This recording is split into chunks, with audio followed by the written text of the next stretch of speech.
दोस्तों, आज के एपिसोड में होने वाला है ऐसा जबरदस्त ट्विस्ट जिसे देखकर आप ही हैरान रह जाएंगे।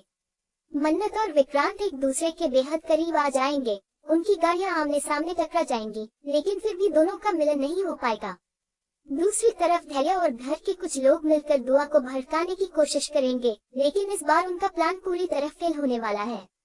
और उधर विक्रांत एक ऐसे खतरनाक राज के करीब पहुंच जाएगा जो उसकी जान को खतरे में डाल सकता है। एपिसोड की शुरुआत होती है मन्नत से। विक्रांत के जिंदा होने की खबर मिलने के बाद मन्नत अब एक पल भी रुकना नहीं चाहती। वह दुआ से वादा करती है कि वह विक्रांत को ढूंढकर वापस लेकर आएगी। दुआ भी उसे हिम्मत देती है और कहती है कि उसे पूरा विश्वास है कि विक्रांत जल्द ही उनके बीच होगा। इसके बाद मन्नत अपनी यात्रा शुरू करती है। रास्ते भर उसके मन में सिर्फ विक्रांत की यादें चल रही होती हैं। वह बार बार भगवान से प्रार्थना कर रही होती है कि बस एक बार उसे विक्रांत मिल जाए। उधर दूसरी तरफ विक्रांत भी मान्यता के साथ शहर की ओर जा रहा होता है। विक्रांत अभी भी अपनी पुरानी यादों को जोड़ने की कोशिश कर रहा है। उसके मन में बार बार एक चेहरा आता है, लेकिन वह समझ नहीं पाता कि वह कौन है। तभी कहानी में सबसे बड़ा ट्विस्ट आता है।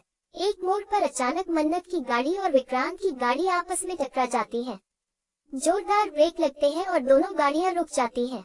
मन्नत घबराकर गाड़ी से बाहर निकलती है। उसी समय विक्रांत भी गाड़ी का दरवाजा खोलकर बाहर आने की कोशिश करता है। मन्नत को अचानक ऐसा महसूस होता है कि विक्रांत उसके बहुत करीब है, लेकिन तभी तेज हवा के साथ धूल उड़ने लगती है। सड़क पर अफरा तफरी मच जाती है। मान्यता तुरंत विक्रांत को दूसरी तरफ ले जाती है।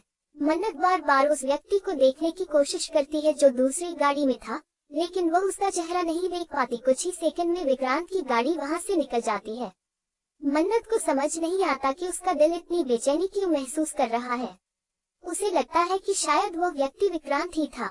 उधर विक्रांत भी गाड़ी में बैठने के बाद अचानक बेचैन हो जाता है।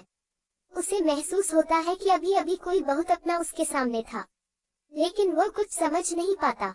दूसरी तरफ घर में धैर्य एक नई चाल चल रहा होता है। वह घर के कुछ लोगों के साथ मिलकर दुआ को समझाने की कोशिश करता है कि विक्रांत अब पहले जैसा नहीं होगा। वह कहता है कि इतने दिनों बाद लौटने वाला इंसान बदल चुका होगा। कुछ लोग दुआ को ये भी कहते हैं कि शायद विक्रांत अब मन्नत और परिवार को भूल चुका है, लेकिन दुआ उनकी एक भी बात नहीं मानती। वह साफ कह देती है कि उसका दिल कहता है कि विक्रांत आज भी वही इंसान है जो पहले था। धैर्य ये सुनकर और ज्यादा परेशान हो जाता है। उसे लगने लगता है कि दुआ उसके जाल में नहीं फंसने वाली। उधर मान्यता के घर में सगाई की तैयारियां तेजी से चल रही होती हैं। मान्यता विक्रांत के साथ अपने भविष्य के सपने देखने लगती है, लेकिन उसे यह डर भी सताने लगता है कि कहीं विक्रांत को उसकी पुरानी जिंदगी याद न आ जाए। इसी बीच विक्रांत को घर के अंदर कुछ अजीब गतिविधियां नजर आने लगती हैं। रात में वह देखता है कि घर के कुछ लोग चोरी छिपे कहीं जा रहे हैं। जिज्ञासा के कारण वह उनका पीछा करता है। विक्रांत एक बंद कमरे के पास पहुंचता है जहां उसे कुछ बच्चों के रोने की आवाज सुनाई देती है। ये सुनकर वह चौंक जाता है। जब वह अंदर झांककर देखता है तो उसके होश उड़ जाते हैं।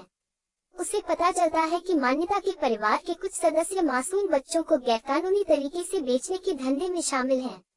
विक्रांत को अब समझ आ जाता है कि इस घर में बहुत बड़ा अपराध चल रहा है, लेकिन जैसे ही वह वहां से निकलने की कोशिश करता है, एक व्यक्ति उसे देख लेता है। अब उन लोगों को शक हो जाता है कि विक्रांत उनके राज तक पहुंच चुका है। उधर मन्नत भी उसी इलाके में पहुंच चुकी होती है। वह लगातार विक्रांत के बारे में जानकारी जुटा रही होती है। एपिसोड के आखिरी हिस्से में दिखाया जाता है कि अपराधी लोग विक्रांत को रास्ते से हटाने की योजना बना रहे हैं।